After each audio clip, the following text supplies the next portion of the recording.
સુરતના વિસુ વિસ્તારમાં આંબેડકર નગર આવાસ પાસે થયેલા લોહિયાળ હુમલાના મામલે પોલીસે ગણતરીના કલાકોમાં જ 5 આરોપીઓને દબોચી લીધા છે. રેમ્બો ચપ્પુ જેવા ઘાતક હથિયારો વડે નિર્દોષ યુવકો પર જીવલેણ હુમલો કરનાર આ ટોળકીને વિસુ પોલીસે જેલના સળિયા પાછળ ધકેલી દીધા છે. ક્રિકેટ રમવા જેવી સામાન્ય બાબતે થયેલા આ ઝઘડામાં એક યુવક ગંભીર રીતે ઇજાગ્રસ્ત થયો છે, જેના પગલે લોકોમાં ભારે રોષ જોવા મળ્યો હતો. લોકોએ પોલીસ સ્ટેશનનો ઘેરાવો કરીને આરોપીઓ સામે કડક કાર્યવાહી કરવાની માંગ કરી હતી. હવે પોલીસે આ 5 આરોપીઓને પકડી પાડીને આગળની કાયદેસરની કાર્યવાહી હાથ ધરી છે.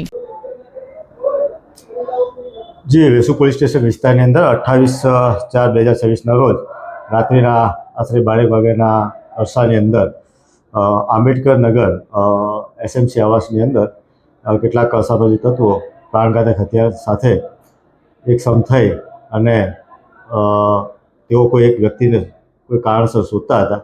એ બાબતે આવાસના લોકો સાથે વાદવિવાદ થતા અને બોલાચાલી થતાં આ જે આરોપીઓ છે એ અચાનક ઉશ્કેરાઈ જઈ પોતાની પાસે રહેલ ચપ્પુ અને કુહાડી વડે એ લોકો સાથે હુમલો કરવામાં આવ્યો હતો. અને આ દરમિયાન જે ભોગ બનનાર જે ઇસમ છે એને ગંભીર ઇજાઓ થઈ હતી અને અન્ય જે વ્યક્તિઓ હતા એ લોકોને તીક્ષ્ણ હથિયારથી સામાન્ય ઇજાઓ થયેલી. આ બાબતે અમે ખૂનની કોશિશ રાયોટિંગનો ગુનો દાખલ કરી અને આરોપીઓને ધરપકડ કરવામાં આવેલી છે અને મુદ્દામાલ પર કબજે કરવામાં આવેલો છે. હાલમાં એ લોકોને અટકાયત કરી અને નામદાર કોર્ટમાં પેશ કરી રિમાન્ડની માંગણી કરનાર છીએ. સર, કેટલા આરોપી હતા અને શું નામ છે?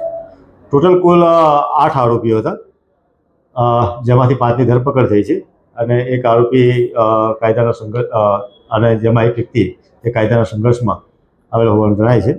એમાં જે મુખ્ય આરોપી છે પંકજ કરીને છે, બીજું છે એ બાબુ વંશ કરીને છે અને બીજો છે એ પ્રથમ તરુણ, મયુર, તુષાર અને રાકેત મોહિતે. સર, આ મામલો કેવી આખો વિવાદ મામલો? આ મામલો એ લોકો એવું છે જે આરોપી છે અને જે ફરિયાદી છે બંને જે છે એ બધા આજુબાજુ બીજાના આવાસમાં રહે છે અને અગાઉથી બીજાને ઓળખી પણ રહે છે.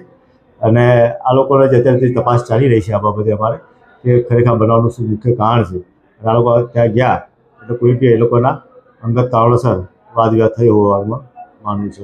રહીશો આપણે અહીંયા આવ્યા છે, એ લોકોનું એવું કહેવું છે એક આરોપીની ધરપકડ નથી કરી, તો આપણું શું કહેવું? આમાં જે છે એક અંશ ઉર્ફે બાબુ કરીને છે એ વ્યક્તિને એના વાલીને અમે નોટિસ આપવામાં આવી છે અને હાલમાં એનો અમે જ્યારે સ્કૂલમાં જઈ એની એલસી બાબત તપાસ કરતા એ જુવેનાઇલ હોવાનું જણાય છે, જેથી હાલમાં એના વાલી સાથે હાજર રહેવા એની પ્રોસેસ ચાલી રહી છે. અને જે બાબતે અત્યારે મારા જે ચાઇલ્ડ વેલફેર ઓફિસર છે એ પણ હવે ત્યાં જ છે. સર, પકડાયેલા 5 આરોપીઓમાં કોઈને આગળ ગુના કેસ છે?